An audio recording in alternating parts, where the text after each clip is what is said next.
सुप्रभात बच्चों। आइए आज हम लोग पिछले दिन जो पढ़े पाठ हैं उसके बचे अंश पे आगे चलते हैं। पिछले दिन हम लोग चपला देवी के बारे में जान रहे थे। उनकी रचना है हमारे पाठ्य पुस्तक में, नाना साहब की पुत्री देवी मैना को भस्म कर दिया। तो उसी पाठ में प्रवेश करने से पूर्व मैं आपको ये बता दूं कि हमारी भारतीय संस्कृति जो है, हमारी भारतीय संस्कृति की यह मान्यता रही है। आप जानते होंगे गीता का एक श्लोक है, जननी जन्मभूमिश्च स्वर्गादपि गरीयसी। इस पंक्ति का महत्व हमारे यहाँ क्या है? हमारी भारतीय संस्कृति में कहते हैं कि जननी और जन्मभूमि के लिए अपना सर्वस्व समर्पण करना बड़े गर्व की बात मानी जाती है। और हम भारतीय इसके लिए, वैसे तो हर देश कहते हैं कि रामनरेश त्रिपाठी ने अपनी कविता स्वदेश प्रेम में लिखा है कि चाहे वो विषुवत रेखा का वासी हो या ध्रुव प्रदेशों का वासी हो, ध्रुव प्रदेश मतलब वो जो नॉर्थ साउथ पोल हैं, वहाँ के निवासी भी, कि अपने मातृभूमि के लिए जो जी लेता, कहते हैं कि कांप कर जी लेता है, जीता है, वह भी अपनी मातृभूमि के लिए अपना सर्वस्व समर्पित करने को तत्पर रहता है। फिर हम तो भारतीय हैं, हम भारत माता की संतान हैं। वह भारत माँ, वह भारती कहते हैं जिसके बारे में, जिसकी मिट्टी में भगवान ने अवतार लिया, जिसे भगवान ने चाटा है, ऐसी अनमोल धरा जिसके बारे में कहा जाता है, कवि प्रदीप ने लिखा था, यह हम उस देश के वासी हैं जिसे माथे पर तिलक के रूप में लगाया जाता है, जिसके लिए जिसे माथे पर लगाकर भी हम गौरवान्वित होते हैं।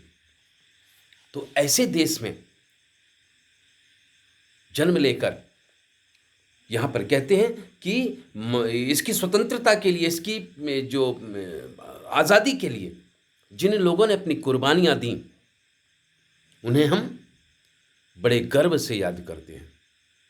चपला देवी ने एक ऐसे ही क्रांति की मशाल जलाने वाले नाना साहब के साथ जिस तरह की परिस्थितियां हुई, उन परिस्थितियों का उल्लेख किया है।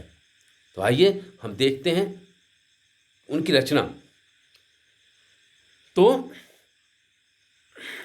उन्होंने लिखा है कि जिन्होंने अपने प्राण न्यौछावर कर दिए, उनके जीवन का उत्कर्ष हमारे लिए गौरव और सम्मान की बात है। इस गौरवशाली किंतु विस्मृत परंपरा से, कि कहते हैं ना, आज की जो वर्तमान किशोर पीढ़ी जो है, आप जैसे बच्चे, ये जो आप लोगों की जो पीढ़ी है, आप बच्चों की जो पीढ़ी है, उस पीढ़ी को इस गौरव का एहसास नहीं है। आज लोगों में शक्ति बोध और सौंदर्य बोध का भाव नहीं है। यहां मैं दो शब्दों का प्रयोग कर रहा हूं, शक्ति बोध और सौंदर्य बोध। दोनों की मैं व्याख्या कर दूंगा, दोनों का दृष्टांत सहित मैं बता देता हूं आपको कि शक्ति बोध और सौंदर्य बोध होता क्या है। मैं ये जो चैप्टर, ये जो पाठ है, इसमें मातृभूमि की भक्ति, मातृभूमि के प्रति जो हमारी संवेदना होती है, जननी और जन्मभूमि के लिए हमारे अंदर की हमारी जो भावना होती है, उस भावना की जो पराकाष्ठा है, उस भावना में जो समर्पण है, उस समर्पण की बात करता हूं। लेकिन आज की वर्तमान पीढ़ी जो पाश्चात्य संस्कृति से ओतप्रोत होती जा रही है, पाश्चात्य संस्कृति से प्रभावित होकर किस प्रकार भावना शून्य हो रही है, उस चीज के बारे में मैं चंद बातें बता दूं। इसके लिए मैंने शक्ति बोध और सौंदर्य बोध की बात कही। मैं एक छोटा सा दृष्टांत देता हूं कि एक कहानी बताया जाता है कि जापान में एक लाइब्रेरी के बाहर एक बड़े से तख्ते में मोटे मोटे अक्षरों में लिखा हुआ था कि अमुक देश के विद्यार्थी, अमुक देश के लोग इस पुस्तकालय में प्रवेश नहीं पा सकते, उनका प्रवेश वर्जित है। तो एक नेता, भारतीय बहुत बड़ी हस्ती वहाँ गए उस लाइब्रेरी में, उस जो वो साइन बोर्ड देखा बाहर में, तो उन्होंने लाइब्रेरियन जो पुस्तकाध्यक्ष थे, उस पुस्तकाध्यक्ष उस लाइब्रेरियन से उन्होंने पूछा कि भाई साहब, आप हमें ये बताएं कि आपने इस देश के लोगों को और विद्यार्थियों को क्यों वर्जित कर रखा है।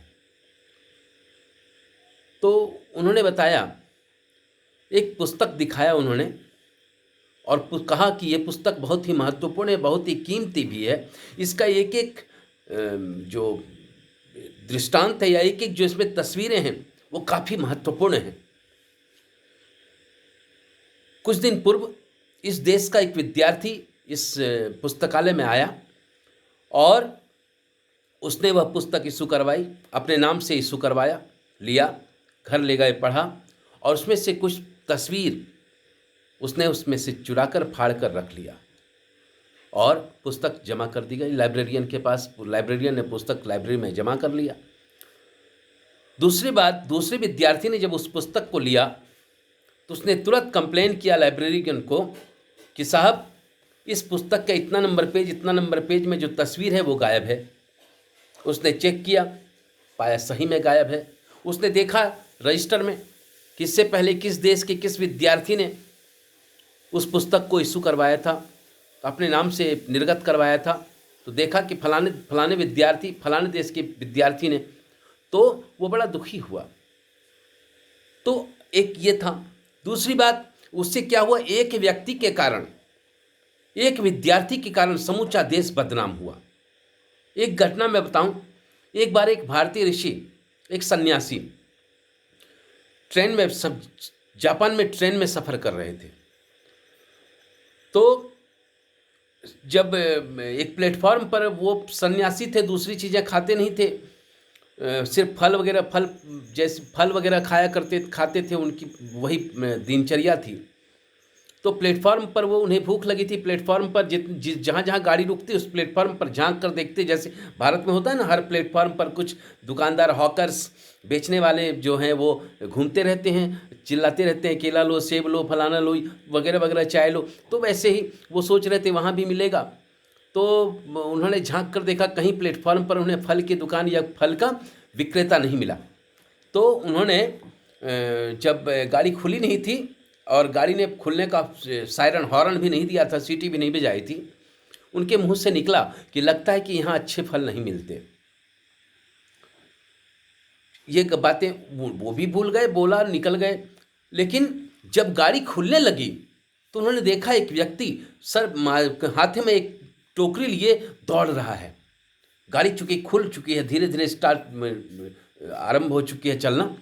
तो उस व्यक्ति को, चूँकि दौड़ रहा था, तो सबकी नज़र उधर गई।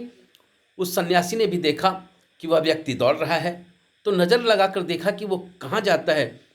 वो दौड़कर उस बॉगी में, उस कंपार्टमेंट में चढ़ा और वो उस ऋषि के पास आया, उस साधु सन्यासी के पास आया और उसने वो टोकरी उन्हें उपहार दिया और कहा कि साहब, बाबा, आप जब अपने देश जाएं तो वहाँ ये नहीं कहना कि जापान में अच्छे फल नहीं मिलते। ध्यान देना। तो यहाँ पर जापान के उस व्यक्ति ने अपने पॉकेट से, अपनी जेब से पैसे खर्च किए, फल खरीदा और साधु को उपहार दिया और ये कहा कि ये कहना अपने देशवासियों से, लोगों से, कि ऐसा न हो कि जापान में अच्छे फल नहीं मिलते। और एक यह व्यक्ति है जिसने अपने देश की, अपनी पैसे लगाकर भी अपने देश का मान रखा। अब बताओ, साधु जहाँ भी जाएगा, जहाँ भी चर्चा होगी, वो जापान के इस व्यक्ति का उल्लेख करेगा या नहीं करेगा ना। और जब भी वो लाइब्रेरी की बात ये होगी तो उसका भी उल्लेख करेगा कि एक व्यक्ति की वजह से पूरा देश बदनाम हुआ और यहाँ एक व्यक्ति की वजह से पूरा देश का मान फैला, मान बढ़ा।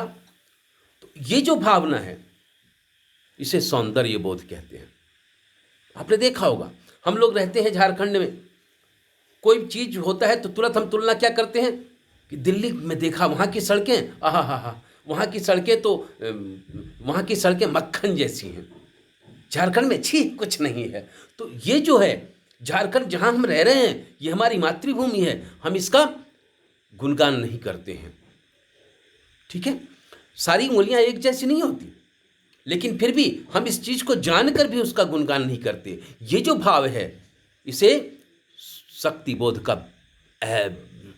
शक्ति बोध से हीन होना कहते हैं। अपनी शक्ति को, अपनी आप को हम नकारात्मक या दूसरों की नजर में गिरा रहे हैं।